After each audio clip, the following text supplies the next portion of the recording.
But moving right along, our next speaker is Jonathan Frecceri. He's a child and adolescent therapist who currently is principal at Lydian Academy, adjunct faculty member at the University of San Francisco. Lydian Academy is a one-of-a-kind school dedicated to engaging students in their own education and welcoming them to a warm, accepting learning atmosphere. Previously, Frecceri was the mental health and wellness coordinator at Palo Alto High School. Frecceri's clinical areas of specialization include working with complicated bereavement, trauma, and addictions, as well as postvention, support for schools and organizations in the wake of death or suicide. His consulting work includes collaboration with Palo Alto Unified School District, Herd Alliance, Stanford University, Project Safety Net, and the American Foundation for Suicide Prevention in creating the PAWS Comprehensive Suicide Prevention Toolkit's postvention section. So we thank Jonathan for joining us today. We look forward to understanding more about how a school's approach to issues related to mental health and teen suicide prevention will work. So please give Jonathan a warm welcome.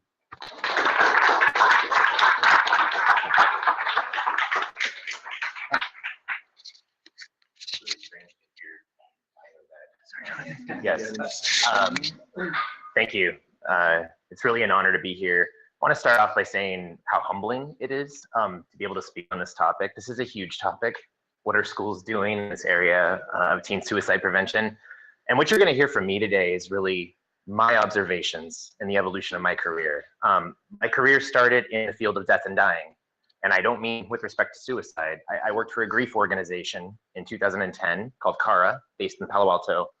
And my work there began supporting children who had lost parents, parent groups where they had lost small children, working with people at the end of life, so hospice work. And it was in that role that I was an outreach and crisis response director for the agency. And that was also around the time, and we'll get into the timeline, when the first suicide cluster in the Palo Alto community hit 2009, 2010. And so we started going out to the schools at that time to support teachers and staff and students. And so it's kind of going to be a series of snapshots of my story, starting in the mental health field as a clinician, but then going into the schools and becoming an educator. And really, I think that's important because the work that's happening in the schools now is really so much a blend and intersection of mental health and education and community partnership. And so it's an honor to be here. I'm humbled. There's so many experts in the room and educators. So I will do my best to speak to this. You know, I want to start by saying I'm going to be talking about some higher level systems and programs that have been happening in the schools, but I also think it's important to hold the space around these topics because there are individuals in the room statistically who have been impacted by suicide. And if not suicide, certainly by loss. Loss is a natural part of our human life cycle. We're all going to experience it at some point. But with suicide in particular, there are these ripple effects that go through a community and go through families. And I just want to be sensitive to that as I'm going through talking about maybe more objective and concrete things. And also, you know, there's no single cause, there's no single solution to teen suicide in particular. There was, we would have figured it out. Come on, we're in the Silicon Valley, right? The hub of creativity and innovation. It's a complex issue. And so just to pay homage to that, there's complexity around this. And, you know, while I think that one of the aims of this conference is to innovate and think about where we're going in this field and the blend of industry and media and mental health and education, also to applaud what's already been done, right? There has been a groundswell in this area. And to not forget kind of the programs, the initiatives, the partnerships and community coalitions that have formed to address this really important topic. And again, the layered issues and challenges, I guess, not to fall into dualistic thinking or absolutes. You know, it's easy to say, well, the schools shouldn't, you know, give students so much homework, or parents should do a better job, or the media is good or it's bad. You know, it's easy to fall into this sort of duality. I think it's a human tendency. We want to put the blame somewhere. We want to figure out what the reason is, but it's much more complicated than that. And so it's good that everyone is coming together and we're starting a dialogue, you know, between these different stakeholder groups. You know, so I'm going to be talking about, again, my story in Palo Alto to the current day and how it started for me, and giving you that lens, but also highlighting those community response efforts and the collaboration that has occurred. There's people here today from Stanford and Children's Health Council and My Digital Tattoo, students, teachers from the Palo Alto School District, All these people deserve applause, and they've really all been an integral part of this. So this is really the arc of my own experience with this teen suicide prevention movement. I didn't start in 2009, 2010 for this talk because that's when the first cluster hit. It's because that's when I started working in Palo Alto. But you know, coincidentally, that is when the first cluster occurred. And at that time, we lost 5 people in 2009, 2010, young persons in an 8-month span, starting in May of 2009. And at the time, I was working at CARA, the grief organization I mentioned. And in my response and my team's response going out to the schools at that time, I think one of the first things we gleaned from the experience was there was a need for students and teachers and community members to grieve, but there was fear around contagion, right? There was fear that if we talk about suicide, if we mention the S word, we're going to contribute to more young people dying. And so a lot of times, you know, going out to the schools, we would see that schools were kind of shutting down the conversations. And I don't say this in a judgmental way, just observing. I think there was so much fear, you know, like how do we support grieving? How do we support conversation without contributing to more young people losing their lives? And so we knew there was a need for there to be shared best practices. What do we do when spontaneous memorials pop up on a school campus because kids are wanting to grieve and remember their friend that they lost? How do we respond the day after we get the news or the week after? You know, what are those postvention responses supposed to look like to really follow best practice? And also, do we have enough mental health staffing in the schools? You know, are we appropriately supporting teachers and students? Along the same lines, I was just starting to get involved in a community coalition that was starting to mobilize in Palo Alto. It was really a grassroots endeavor. City officials, the school district, the Healthcare Alliance in response to adolescent depression called the HERD Alliance. The county was beginning a suicide prevention task force at that time. All of these groups and Caltrain, because a number of our young people lost their lives by Caltrain, they all started coming together and mobilizing and wanting to figure this out. Let's problem solve, let's work together. These initial groups decided to keep meeting, and they formed a formal community task force called Project Safety Net. CARA was a part of Project Safety Net. Even though we were strictly postvention, we go out after something has already happened.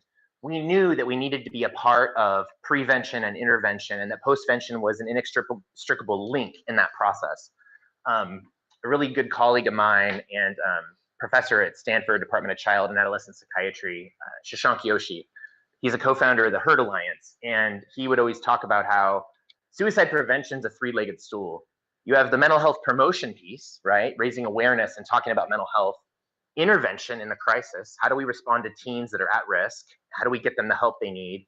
And then postvention, when we do lose someone, how we respond in a responsible and best practice sort of way actually informs further prevention if we do it right? It can be preventative in and of itself. So these things are all linked together. And so Project Safety Net really embodied that we're bringing all these different groups together to take a stab at this.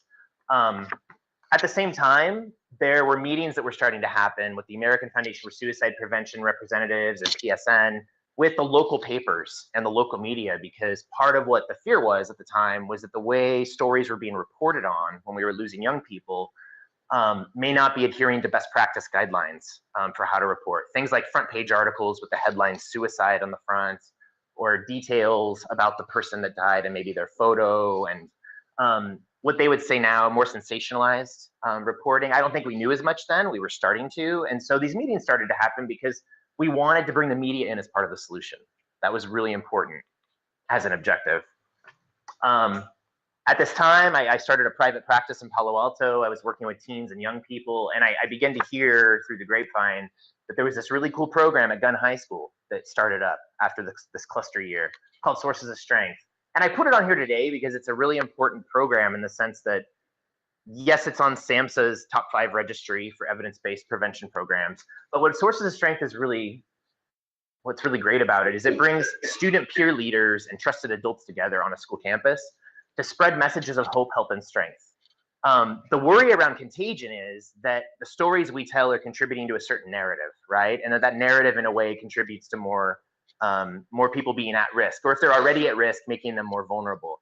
And so Sources wasn't about being Pollyanna-ish in our responses to this crisis, but it was taking stories that students were willing to share and teachers were willing to share and doing these messaging campaigns through social media, through print journalism at the schools about how they were overcoming adversity, right? We all have adversity in our lives. How do we overcome it? How do we bounce back? And so it was about reshaping the narrative. And it comes from public health theory, because there's this idea that negative beliefs and values and behaviors can permeate a social network. That's what we think of as suicide contagion, the word contagion.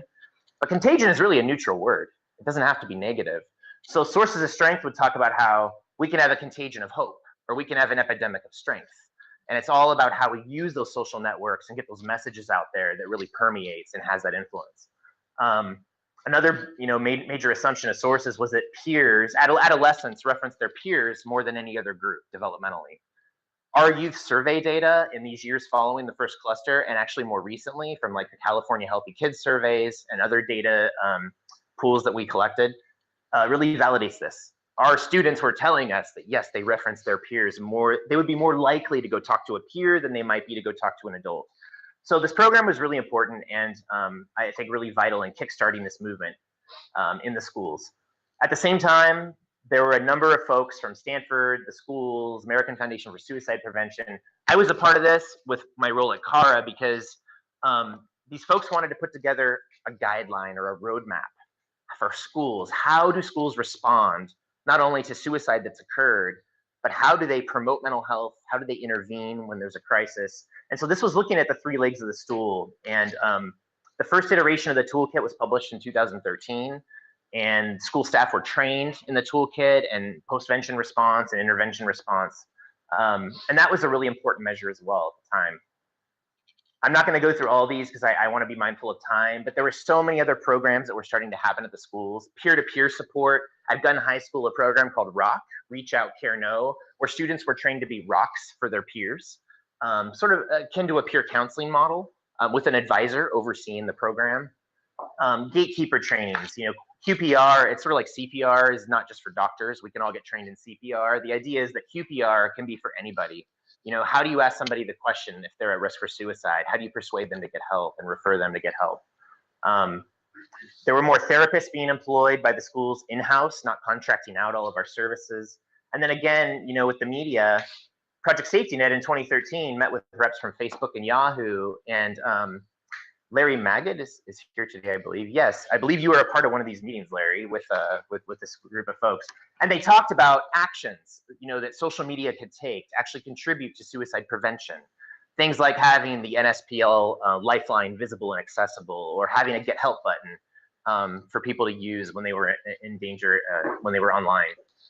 The second cluster hit in 2014, 2015. This was also the time when I started working in the schools. So I took a job at Palo Alto High School in 2014, and we lost 4 more students that year. Between Palo Alto High School and Gunn High School, we had 4 more suicides.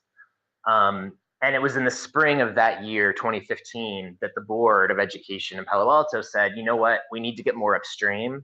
Our principals were really advocating for this. We need more clinicians that aren't just going to be there to react and put fires out, but we need to look at other programs and initiatives and prevention efforts that are going to reach all of our students. Sources of Strength came to Pali, just like it was at Gunn. Bring Change to Mind, another great organization. That's the year they got into the schools and started doing their work around reducing stigma around mental health. Many of our clinicians and psychologists began using apps like My3 and other safety plan apps when we were working with at-risk students.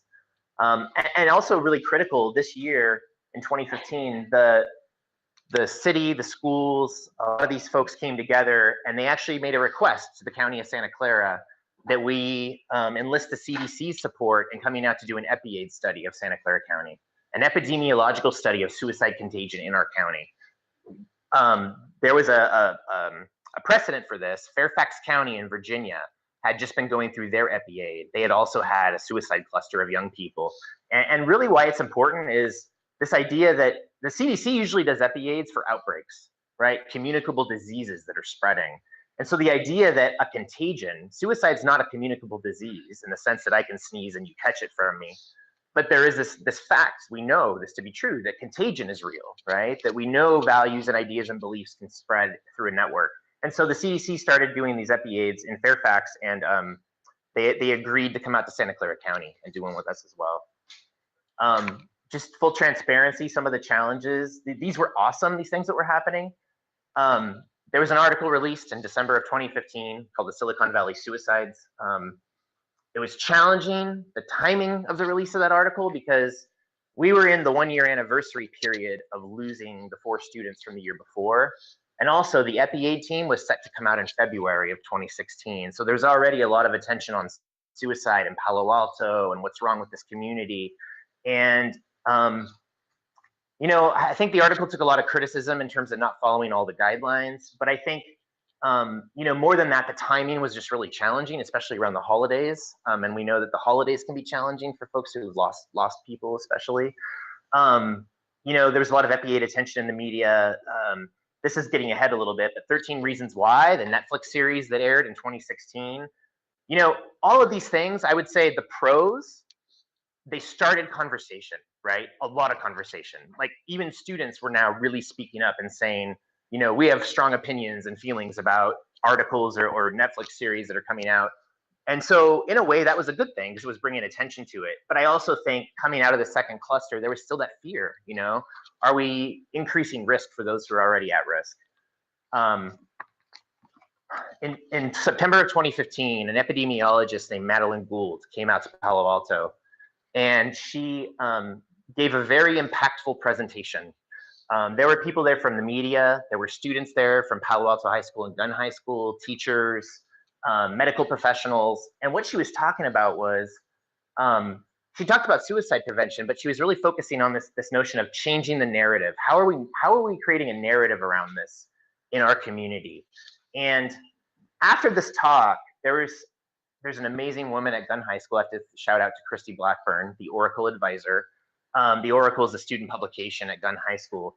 And they actually started a series called Changing the Narrative. The web link is up here. If you have a chance to check out Changing the Narrative, I highly recommend it. But what Changing the Narrative has done is monthly, they will release stories by students and staff members talking about adversities that they faced. It might be, you know, suicidal ideation, maybe it was an eating disorder or living with domestic violence, but not focusing in on the details of the trauma or the adversity, but really doing an arc of the story so that the readers were hearing how they overcame that adversity, how they were resilient and bounced back from that adversity. And so really, again, spreading messages of hope, but in a very real way. Madeline Gould talked about helpful and not helpful things that she saw in the media in terms of how things were being presented around suicide. I won't go into reading the bullets, but you can see them here. The EPI Age did something similarly. This actually is data based on a qualitative analysis of 246 news articles that the CDC researched when they came out to Palo Alto and Santa Clara County between the years of 2009 and 2015. So 246 news articles. And what they found was there were some positive characteristics in terms of the reporting, but on average, there was only 0.5 of the positive characteristics per article. And they also saw there were negative characteristics in the reporting, and there were many more. There were about 4.3 per article. And so, you know, again, not about a blaming kind of a thing, but just looking at, there's still more work to be done, right? There's still more work to be done in this area. Getting more current, I'm almost done, I promise. In 2016, both of the high schools opened up wellness centers, which was really pivotal in terms of destigmatizing mental health, because it was now a place where students could go to see a nurse and get an ice pack, or go see a mental health therapist, or have meetings with students to talk about, you know, student wellness efforts on campus. So really reducing stigma around students accessing services. Children's Health Council, a nonprofit in Palo Alto, kicked off a teen mental health initiative and actually started an intensive outpatient program for teens in Palo Alto, which was something we never had before. Teens would have to commute to the South Bay or go up to San Mateo to access intensive services. So they really filled a need in the community. And along with that, California, with this Assembly Bill 2246, many of you may have heard of this bill, we became the first state in the nation to adopt a suicide prevention policy for schools. So that was really groundbreaking as well. The toolkit I mentioned earlier, version 2, has recently been released, Christine, yes? Yeah. 2017. So this new toolkit is gonna be a tool that schools can use to actually implement AB 2246 in their school districts. SEL committees have started to convene. So there's been a lot of work. And, you know, I guess my take home, you know, This slide, like you might read some things on here and might think, oh, well, mindfulness is not suicide prevention. Why did he put it on the slide? Or SEL is not, that doesn't have to do with suicide prevention. These all have to do with suicide prevention, right? Because it's not just about responding in the moment, getting people to the hospital or providing intensive mental health services. That is a part of it. I'm not trying to downplay that. I'm a clinician, right? That's important. But we also need to get upstream and think about, you know, are we getting in there and doing alcohol and other drug work with our peers? You know, are we doing social emotional learning and mindfulness in schools and really thinking about ways to bolster protective factors in our students? This is my last slide. What do we know to be true? This is just my observations again, going through this arc. Suicide is a layered, complex issue, right? It's not simple, and we all need to work together. And my hope would be that we could enlist media as our partners, and social media and industry, because we really need you at the table. We need you there with us, because it is the way of the future, as Elias said. You know, it's not going anywhere.